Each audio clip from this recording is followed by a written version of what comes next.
প্রিয় ভাইয়ের আমার,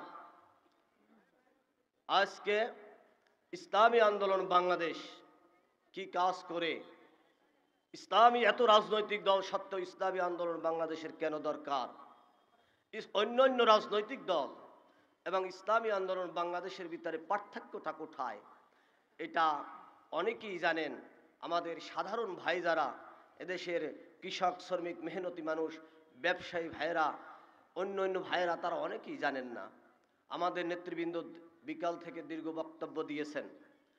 আমাদের প্রধান অতিথি অত্যন্ত গুরুত্বপূর্ণ বক্তব্য রাখবেন। আমি সংক্ষেপে কিছু বলতে চাই।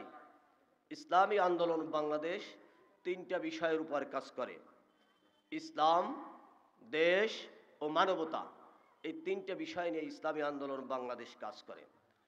সেই 87 সালে 13ই মার্চের রক্ত স্নাত এক পরিস্থিতির মধ্য দিয়ে ঢাকার বাইতুল মোকাররমে ইসলামী আন্দোলন বাংলাদেশ যখন আত্মপ্রকাশ করে, সেখান থেকে আজ পর্যন্ত ইসলামী আন্দোলন বাংলাদেশ এই 55,000 বর্গমাইলের মুসলিম অধ্যুষিত বিশ্বের দ্বিতীয় বৃহত্তম দেশ বাংলাদেশে ইসলামের অতন্ত্র প্রহরী হিসাবে কাজ করছে ইসলামী আন্দোলন বাংলাদেশ। যেখানে ইসলামের উপর আঘাত, কলেমার উপর আঘাত, তাওহীদের উপর আঘাত, মদিনার নবী রাসূলের পাক সাল্লাল্লাহু আলাইহি সাল্লামের উপর আঘাত, সেখানে ইসলামী আন্দোলন বাংলাদেশ এবং ইসলামী আন্দোলন বাংলাদেশের প্রত্যেকটা কর্মী ইসলামের পক্ষে, নবীর পক্ষে, আল্লাহর পক্ষে, কোরআনের পক্ষে বজ্র কণ্ঠে রাজপথ প্রকম্পিত করেছে। নাস্তিক মুরতাদদের হৃৎপিণ্ড ইসলামী আন্দোলনের আওয়াজে থরথর থরথর করে কেঁপেছে। প্রিয় ভাইরা আমার, তাসলিমা নাসরিন, আহমদ শরীফ, যারাই যখন ইসলামের বিরুদ্ধে কথা বলেছে, ইসলামী আন্দোলন তাদের বিরুদ্ধে সোচ্চার হয়েছিল। ইসলামী আন্দোলন বাংলাদেশ যখন আওয়ামী সরকার ফাতার বিচারকদের মাধ্যমে ফতোয়ার বিরুদ্ধে রায় দিয়েছিল, ইসলামী আন্দোলনের মহতারাম আমির পীর সাহেব চরমরাই তিনি বলেছিলেন, দরকার বোধে কাফনের কাফন বলে ঢাকার রাজপথে নামব, তবে এই বাংলায় ওলিয়ানাদের পদতুলিত, এই বাংলায় পীর মাশায়েখদের, এই বাংলায় ফতোয়া বিরোধী রায় বাস্তবায়ন করতে কোনোদিন দেওয়া হবে না, দেওয়া হবে না, দেওয়া হবে না। তিনি সেই ঘোষণা দিয়েছিলেন। মোহতারাম শাইখের সেই বজ্র কঠিন ঘোষণার পরিপ্রেক্ষিতে আওয়ামী লীগ সরকার ফতোয়া বিরোধী রায়, সে রায় বাতিল করতে তারা বাধ্য হয়েছিল। প্রিয় ভাইরা আমার, তাসলিমা নাসরিন যখন ইসলামের বিরুদ্ধে কথা বলেছে, কোরআনের বিরুদ্ধে কথা বলেছে, কোরআনের আইন যখন মুছে দেওয়ার মতন দুঃসাহস দেখিয়েছে, ইসলামী আন্দোলন বাংলাদেশের আমির তিনি হুঙ্কার ছেড়েছিলেন, তাকে ঢাকায় জনসভা করতে দেওয়া হবে না। চতুর্দিক থেকে পুলিশ বাহিনী, পেটুয়া বাহিনী দ্বারা তার বিরুদ্ধে ব্যারিকেড তৈরি করা হয়েছিল, তিনি যেন মঞ্চে না যেতে পারেন, ঢাকায় না যেতে পারেন, এদেশের তৌহিদি জনতার পক্ষে তিনি যেন কথা না বলতে পারেন। মোহতারাম আমির সেদিন গ্রেপ্তারি পরোয়ানাকে উপেক্ষা করে, জেল জুলুমের হুলিয়াকে উপেক্ষা করে, তৌহিদি জনতার মনের আশা পূরণের জন্য রাজপথে তিনি ছুটে দিয়েছিলেন, হুঙ্কার দিয়েছিলেন, কোরআন তাসলিমা নাসরিনকে দেশ থেকে বিতাড়িত করতে হবে, ওকে ফাঁসি দিতে হবে, ওর বিচার করতে হবে, না হলে সরকার ক্ষমতায় থাকবে না, সরকার থাকবে না, সরকারের তত্ত্ব আমরা ধুলোয় মিশিয়ে দেব। সরকার অবস্থা বেগতিক দেখে রাতের আধারে বাধ্য হয়ে তাসলিমা নাসরিনকে দেশ থেকে ভাগিয়ে দিতে বাধ্য হয়েছিল। আজ পর্যন্ত সেই কুলাঙ্গার বাংলায় আসতে পারে নাই। আমার শাইখ রহমাতুল্লাহ আলাইহি যখন ইন্তেকাল করেছেন, তাসলিমা নাসরিন তখন বলেছিল, সেই কালো মানুষটা তো মারা গেছে, আমার বাংলাদেশে যাইতে এখনো আবার ভয় কিসের, বাধা কিসের, আমাকে বাংলাদেশে নেও না কেন? কিন্তু ফজলুল করিম রহমাতুল্লাহ আলাইহির যে সন্তানরা, তার রেখে যাওয়া সন্তানরা, রুহানি আওলাদরা, তারা সেদিন বাংলায় কঠিন হুঙ্কার দিয়েছিল, এক ফজলুল করিম চলে গেছে, এক ফজলুল করিমের লোকান্তরে লক্ষ ফজলুল করিম বাংলার আনাচে কানাচে, টেকনাফ থেকে তেতুলিয়া, রূপসা থেকে পাথুরিয়া, লক্ষ ফজলুল করিম দাঁড়িয়ে যাবে। তাসলিমা নাসরিনের ঠাঁই এই বাংলায় হবে না, হবে না, আসতে দেওয়া হবে না।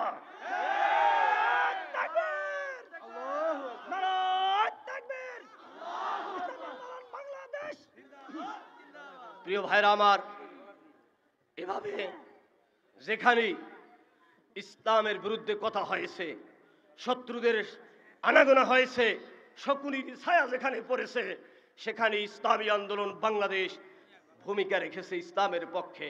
ইসলামের প্রশ্নে কোনোদিন আপোষ ইসলামী আন্দোলন করে নাই। যেখানে ইসলামের স্বার্থ নাই, শুধু ক্ষমতার ভাগাভাগি, ইসলামী আন্দোলন যদি চিন্তা করত 10টা এমপি নেবে, 20টা এমপি নেবে, 2-3টা মাতৃত্ব নেবে, ইসলামী আন্দোলনের জন্য সেটা অত্যন্ত সহজ ছিল। শুধুমাত্র স্বীকৃতি দরকার ছিল। ইসলামী আন্দোলন কোনো স্বার্থের বিনিময়ে ইসলামের সাথে কোনোদিন আপোষ করে নাই। প্রিয় ভাইরা আমার, ইসলামী আন্দোলন দেশ নিয়ে কাজ করে, দেশের স্বার্থ। অনেকেই জলাঞ্জলি দিয়েছে, রাজনীতি বড় বড় বক্তব্য আমরা দেখেছি, কিন্তু যখন স্বার্থ এসেছে তখন দেশের কথা, দেশের মানুষের কথা তাদের আর মনে থাকে না। কথা ঠিক না? আমরা দেখেছি বিগত একজন নেতা, একটা দলের মহাসচিব, তিনি বলছিলেন আফসোস করে, এদেশের বড় বড় নেতা দেখেছি, কোন নেতাকে, কোন আলেমকে কত টাকা দিয়ে কিনতে হয় সেটা আমি জানি, কিন্তু একটা লোক কি কিনতে পারি নাই, কোন টাকার বিনিময়ে তাকে কিনতে পারি নাই। বস্তা বস্তা টাকা তার পায়ের কাছে রেখেছিলাম, কিন্তু লাথি মেরে টাকা ফালিয়ে দিয়েছেন দেশের প্রশ্নে। এই লোকটি কোনোদিন আপোষ করে নাই। তিনি হলেন পীর সাহেব চরমনাই, তার সাথে কোনো আপোষ হয় না। প্রিয় ভাইরা আমার, ইসলামী আন্দোলন দেশের পক্ষে কাজ করে। আজকে বাংলাদেশের 2 জন আলেম, বড় বড় নেতা দেখেছি, ভারতের বিরুদ্ধে টু শব্দ করে না, ভারত বেজার হবে এমন কোনো কথা বলে না, কিন্তু বাংলাদেশের ভবিষ্যৎ চিন্তা করে, বাংলাদেশের মাটি ও মানুষের চিন্তা করে, এদেশের কৃষি, এদেশের শিল্প, এদেশের বাণিজ্য, এদেশের অর্থনীতির কথা চিন্তা করে। যারা রাজনীতি করেছে তাদের ভিতরে একজন শ্রদ্ধার সাথে স্মরণ করতে হয় মুসলিম জননেতা মাওলানা ভাসানী। ভারত যখন ফারাক্কায় বাদ দিয়েছিল, বাংলার পশ্চিম উত্তরাঞ্চল যখন মরুভূমি করে দিয়েছিল, মাওলানা ভাসানী তখন তিনি দেশপ্রেমিক জনতাকে নিয়ে ভারতের বিরুদ্ধে ওই ফারাক্কা অভিমুখে তিনি লং মার্চ করেছিলেন। আপনাদের মনে থাকার কথা, আর একটা লং মার্চ করেছে অনেক বছর পরে, তারই এক উত্তরসূরি দক্ষিণী বাংলার সিংহ শার্দুল, এদেশের তৌহিদি জনতার হৃদয়ের স্পন্দন পীর সাহেব চরমনাই, ভারতের ওই বরাক নদীতে টিপাই মুখে বাদ দেওয়ার বিরুদ্ধে হাজার হাজার জনতা নিয়ে সিলেটের ওই টিপাই মুখে তিনি লং মার্চ করেছিলেন। বড় বড় দল আমরা দেখেছি সেদিন টিপাই মুখের বাদের বিরুদ্ধে ক্ষমতা হারানোর ভয়েতে তারা কোনো কথা বলে নাই, কারণ পাশে দাদা বাবুরা বেজার হইয়া যায়। কি বলেন? কথা ঠিক না? ইসলামী আন্দোলন বাংলাদেশ সে শুরু থেকে আজ পর্যন্ত এখনো অনেক নেতা ভারতের বিরুদ্ধে কথা বলে না। ভারত যে এতভাবে আমাদের ধ্বংস করতে আসে, আজকে তাদের বিরুদ্ধে কথা বলে না। ইসলামী আন্দোলন বাংলাদেশ তারা স্পষ্টভাবে বলেছে, বিদেশে আমাদের বন্ধু আছে, কোনো প্রভু নাই, প্রতিবেশীর সাথে ভালো সম্পর্ক থাকবে, কিন্তু প্রতিবেশীর সাথে প্রভু আর দাসের চাকরের কোনো সম্পর্ক থাকবে না। ভারতের সাথে আমরা কথা বলবো, ভারতের সাথে কথা হবে চোখে চোখ রেখে, ভারতের সাথে কথা হবে দেশের স্বার্থ নিয়ে। ভারত যদি আমাকে একটা ছাড় দেয়, আমরা তাদেরকে একটা ছাড় দেবো। ভারত যদি কোনো ছাড় না দেয়, বাংলার মাটি, বাংলার একটা বালুকণা ভারতকে ব্যবহার করতে দেওয়া হবে না, দেওয়া হবে না, দেওয়া হবে না ইনশাআল্লাহ। প্রিয় ভাইরা আমার, ইসলামী আন্দোলন বাংলাদেশ এই বাংলার স্বাধীনতার রক্ষা কবচ হিসেবে কাজ করে। 3 দিকে ভারত বেষ্টিত, আমরা মাঝখানে। আমাদের স্বাধীনতা, আমাদের সার্বভৌমত্ব, আমাদের ইজ্জত, আমাদের সম্মানের গানটি হইল ইসলাম, দেশ, দেশপ্রেম। সুতরাং দেশপ্রেম যদি না থাকে, ইসলাম যদি না থাকে, বাংলার অস্তিত্ব থাকবে না। ইসলামী আন্দোলন বাংলাদেশ সেই কাজটাই করে। প্রিয় ভাইরা আমার, ইসলামী আন্দোলন বাংলাদেশ মানবতার জন্য কাজ করে। যেখানে মানবতার আর্তনাদ, অভাব দুঃখী মেহনতি মানুষের আর্তনাদ, আমার গরিব মায়ের চোখে যেখানে পানি, আমার বোনের যেখানে হাহাকার, ইসলামী আন্দোলন বাংলাদেশের কর্মীরা তাদের আশা ভরসার প্রতীক হয়ে তাদের পাশে দাঁড়ায়। আপনারা দেখেছেন এই যে কিছুদিন আগেও বন্যা গেল, ভারত অপরিকল্পিতভাবে বিনা অনুমতিতে, বিনা পরামর্শে তারা নদীর বাঁধ ছেড়ে দিয়েছিল। আমাদের পূর্বাঞ্চল, যেই কুমিল্লা, যেই লাকসাম, যেই নোয়াখালী কোনোদিন পানিতে তলায় না, অযাচিতভাবে এক রাতের আধারে সব তলাই দেওয়া হলো। ইসলামী আন্দোলন বাংলাদেশ অনেক নেতা দেখেছেন, কিন্তু আমাদের কর্মীরা বুক সমান পানিতে ভিজে ভিজে, সেখানে ভিজে ভিজে মানুষের দ্বারে দ্বারে গিয়া তাদের ঘরে খাদ্য পৌঁছে দিয়েছেন, রুটি পৌঁছে দিয়েছেন, ঔষধ পৌঁছে দিয়েছেন। এমনকি ইসলামী আন্দোলন বাংলাদেশের মোহতারাম আমির এবং নায়েব আমির হাঁটু সমান কোমর সমান পানিতে ভিজে ভিজে কর্তমাক্ত হয়ে গরিব দুঃখী মেহনতি মানুষের ঘরের দুয়ারে দুয়ারে ত্রাণ তিনি পৌঁছে দিয়েছিলেন। আপনারা দেখেছেন করোনার সময় মানুষ কি করতে পারে নাই, ধান কাটতে পারে নাই, লেবার পাওয়া যায় না। ইসলামী আন্দোলনের কর্মীরা নিজেরা লেবার এসেছে ওই গরিব দুঃখী মেহনতি মানুষের ধান কেটে তার নিজের ঘরে পৌঁছে দিয়েছিল ইসলামী আন্দোলনের কর্মীরা। প্রিয় ভাইরা আমার, যখন আওয়ামী সরকার 16 বছর পর্যন্ত করোনার সময় যেখানে বাপ ছেলের কাছে যায় নাই, ছেলে বাবার কাছে যায় না, আমার জানা মতে এক বাবা বিশাল অট্টালিকার মালিক করোনায় আক্রান্ত হয়েছে, সিঁড়ির ঘরে ফালাইয়ে রাখছে। সন্তানেরা সিদ্ধান্ত নিয়েছে যেহেতু স্পর্শ করলে করোনা হবে, সুতরাং কেউ স্পর্শ করতে যাবে না, তাকে দাফন করা হবে বিনা গোসলে বিনা কাফনে, অন্য মানুষ দ্বারা কোনো রকম দেবে। এই ঘটনা যখন ইসলামী আন্দোলন বাংলাদেশের কর্মীদের কানে গেল, তারা কিন্তু রক্তের সম্পর্কে কেউ না, ব্লাডের কোনো সম্পর্ক নাই, সন্তান কাছে আসে না, স্ত্রী কাছে আসে না, মেয়ে কাছে আসে না।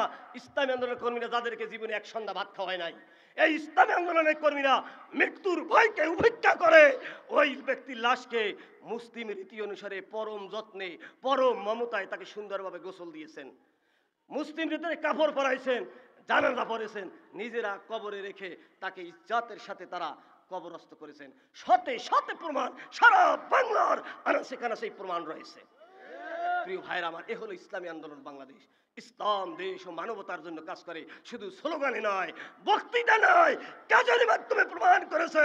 সত্যিকারের দেশপ্রেমিক দল যদি সেটা থাকে, পীর সাহেব চরমনাই করা সেই দলের নাম হলো ইসলামী আন্দোলন বাংলাদেশ। এই দলের হাতে যদি দেশ পরিচালনার দায়িত্ব আসে, আপনারা যদি আগামী দিনে নতুন করে একটা সিদ্ধান্ত নেন বা নতুন বাংলা করতে হবে, সুখী সমৃদ্ধশালী বাংলাদেশ করতে হবে, সেটা আমরা মনে করি সেটা সম্ভব ইসলামী আন্দোলনের দেশপ্রেমিক কর্মীদের মাধ্যমেই সেটা সম্ভব। প্রিয় ভাইরা আমার, ইসলামী আন্দোলনের নেতা এমন এক নেতা যিনি মসজিদেও যিনি ইমাম, রাজপথেও তিনি ইমাম। ইসলামী আন্দোলনের নেতা যার অন্ধকার দিক যেমন, তার দিন যেমন, তার রাতও তেমন। অনেক নেতাদেরকে আমরা দেখেছি যে যখন এই ক্লিন হার্ট অপারেশনের সময় অনেক নেতাদেরকে তালাশ করিয়ে পাওয়া যায় নাই, পলাইছে, বাড়িতে যাইয়ে তল্লাশি চালাইছে, কিছু পায় না, শেষ পর্যন্ত বাড়ির পাশে পুকুর শেষ করছে, দেখে বড় বড় বিদেশি মদের বোতল ভরা ওই পুকুরের তলা। অর্থাৎ এরা নারী এবং মদ নিয়ে ব্যস্ত ছিল। এরা উপরে উপরে সুন্দর কথাটা বলে, কিন্তু এদের ভিতরের দিকটা, অন্ধকার দিকটা, রাতের দিকটা, একাকীর দিকটা অত্যন্ত কুৎসিত, এরা অত্যন্ত কালো। কিন্তু পীর সাহেব চরমনাই এমন এক ব্যক্তি যার দিনও যেমন তার রাতও তেমন, যার সামাজিক জীবন যেমন পারিবারিক জীবনও তেমন, সবার সামনে তিনি যেমন একাকীও তেমন, বরং তার একাকীর জীবন আরো সুন্দর। অন্য সমস্ত নেতারা মদ খাইয়ে ঘুমাইয়ে থাকে, আর পীর সাহেব চরমনাই যখন রাত গভীর হয়, সেই আরশে আলোদিনের সাথে, আরশের মালিকের সাথে, আল্লাহর সাথে তার যোগাযোগ শুরু হয়ে যায়। পীর সাহেব চরমনাই এমন এক ব্যক্তি যার হাতে হাত রেখে অনেক হাজার হাজার লক্ষ লক্ষ চোর, বদমাশ, বাটপার, ডাকাত তারা আল্লাহর ওলিতে পরিণত হয়েছে। সুতরাং এমন নেতা যিনি আল্লাহকে ভয় করেন, আল্লাহর ভয়তে মানুষের বিন্দু মাত্র ক্ষতি করেন না, আল্লাহর ভয়তে তিনি একটা গাছের পাতা ছেড়েন না, তিনি মানুষের কোনোদিন ক্ষতি করতে পারেন না, মানুষের অধিকার তিনি নষ্ট করতে পারেন না, এমন মানবতাবাদী, এমন দেশপ্রেমী যে তার হাতে যদি দেশের শাসন ক্ষমতা দেওয়া যায়, ইনশাআল্লাহ 53 বছরের মানুষ যেই স্বাধীনতার সুখ পায় নাই, সুখী সমৃদ্ধশালী বাংলাদেশ গড়ার যে স্বপ্ন মানুষের ছিল, সেই স্বপ্ন বাস্তবায়ন করতে পারে নাই। এখন নতুন বন্দোবস্ত ডাক এসেছে, নতুন করে দেশ গড়তে হবে। সেই আমি অনুরোধ করব, সেই দায়িত্বটা যদি আপনারা আস্থা রেখে পীর সাহেব চরমনাইয়ের হাতে যদি দিতে পারেন, ইনশাআল্লাহ আমরা ওয়াদা করি আগামী 2-1 বছরের ভিতরে বাংলাদেশের চেহারা ইনশাআল্লাহ পরিবর্তন হয়ে যাবে। সুতরাং আসুন আমরা একসাথে একভাবে নতুন করে বাংলাদেশ করি, সুখী সমৃদ্ধশালী বাংলাদেশ করি, যেখানে কোনো আর্তনাদ থাকবে না, কান্না থাকবে না, জুলুম থাকবে না, নির্যাতন থাকবে না। আমরা হিন্দু, বৌদ্ধ, খ্রিস্টান সকল শ্রেণী পেশার মানুষ একসাথে সুখে মিলেমিশে থাকতে পারবো, এমন একটা সৌহার্দ্যপূর্ণ বাংলাদেশের স্বপ্ন আমরা দেখি। এই স্বপ্নের সাথে আপনারা একমত আছেন তো? সবাই আছেন? ইনশাআল্লাহ প্রস্তুত থাকুন। পীর সাহেব চরমনাই সকল আলেম ওলামাদের পক্ষ থেকে, ইসলামের পক্ষ থেকে যখন আহ্বান আসবে, আমরা ইনশাআল্লাহ আগামী বাংলাদেশ গড়ব, সাম্যের বাংলা আগামী বাংলাদেশ গড়ব, জুলুম মুক্ত বাংলা আগামী বাংলা গড়ব, আমরা ইসলামের বাংলা ইনশাআল্লাহ।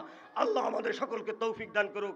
আসসালামু আলাইকুম ওয়া রাহমাতুল্লাহি ওয়া বারাকাতুহু।